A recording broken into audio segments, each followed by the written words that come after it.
আসসালামু আলাইকুম। আমন্ত্রণ জানাচ্ছি আমার আজকের রেসিপিতে। আজকে আপনাদের সাথে খুব মজার একটা রেসিপি শেয়ার করব, যেটাতে আপনারা কেকের টেস্ট পাবেন, ব্রেডের টেস্ট পাবেন, ইভেন পিঠারও টেস্ট পাবেন। আর খুব সহজে অল্প কিছু ইনগ্রিডিয়েন্টস দিয়ে বানিয়ে ফেলতে পারবেন। বিকালের চায়ের সাথে অসম্ভব মজার এই রেসিপিটি আজকে শেয়ার করতে যাচ্ছি।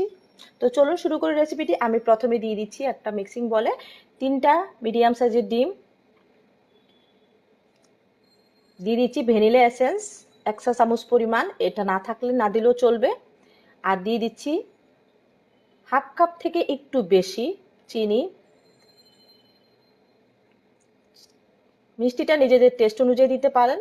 দিয়ে দিচ্ছি 1/2 চা চামচ পরিমাণ লবণ, দিয়ে খুব ভালো করে এটাকে মিশিয়ে নিচ্ছি যেন চিনিটা মেল্ট হয়ে যায়। অবশ্যই চিনিটা মেল্ট করে নিতে হবে।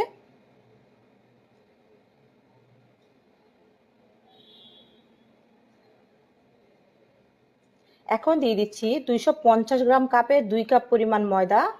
আর এখানে আপনারা এখনই যদি পারেন তাহলে বেকিং পাউডার 1/2 চা চামচ পরিমাণ দিয়ে দিতে পারেন, একসাথে মিশে যাবে। তো আমি খুব ভালো করে চামচ দিয়ে মিশিয়ে নিচ্ছি। এখন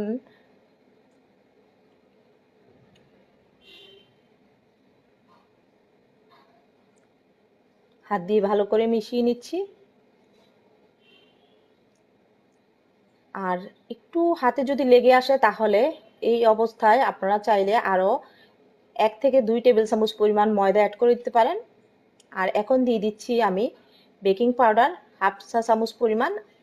এটা আপনারা প্রথমেও দিয়ে দিতে পারেন ময়দার সাথে, খুব ভালোভাবে মিক্সড হবে।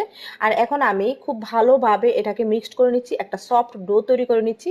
আর এখানে আপনারা ময়দার পরিবর্তে আটাও ইউজ করতে পারেন, আপনাদের কাছে যেটা অ্যাভেলেবেল থাকে সেটা ইউজ করবেন। আমি ছোট ছোট কিছু বল বানিয়ে নিচ্ছি। আর এই বলটা সাইজে একটু ছোট বানাবেন, না হলে এটা তেলে দেওয়ার পর অনেকটা ফুলে ডাবল হয়ে যাবে। তো একে একে সবগুলা বল বানিয়ে নিচ্ছি।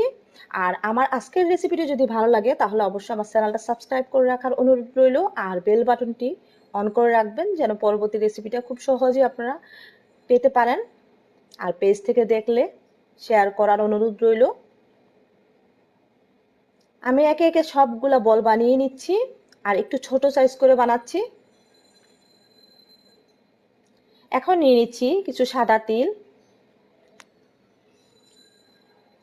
আপনাদের বাসায় যদি সাদা তিল অ্যাভেলেবেল না থাকে তাহলে না দিলেও চলবে। এটা আমি সাদা তিলের মধ্যে একটু গড়িয়ে নিচ্ছি।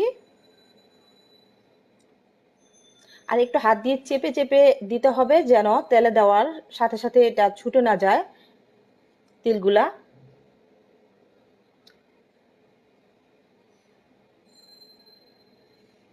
আর অন্য সাইডে আমি চুলার মধ্যে ফ্রাই প্যানে তেল বসিয়ে দিয়েছি, তেলটা একটু গরম করে নিতে হবে, একদম ঠান্ডা তেলে দেওয়া যাবে না।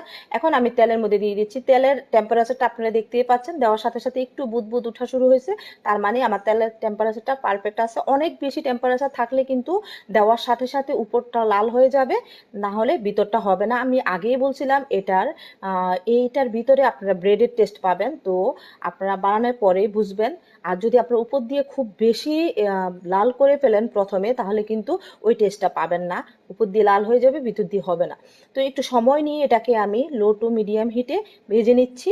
দেখতে পাচ্ছেন ফুলে কতটা ডাবল হয়ে গেছে সবগুলা। আমি একটু উল্টিয়ে পাল্টিয়ে দিচ্ছি। একটু সময় নিয়ে ভেজে নেবেন, যখন দেখবেন কাঙ্ক্ষিত কালারটি চলে আসছে তখন তুলে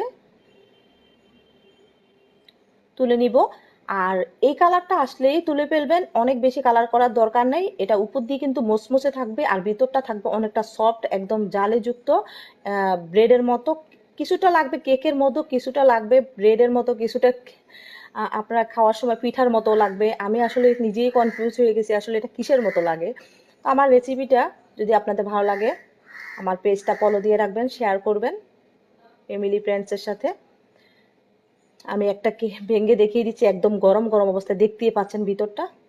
তো সবাই অনেক বেশি ভালো থাকবেন। আসসালামু আলাইকুম, আল্লাহ হাফেজ।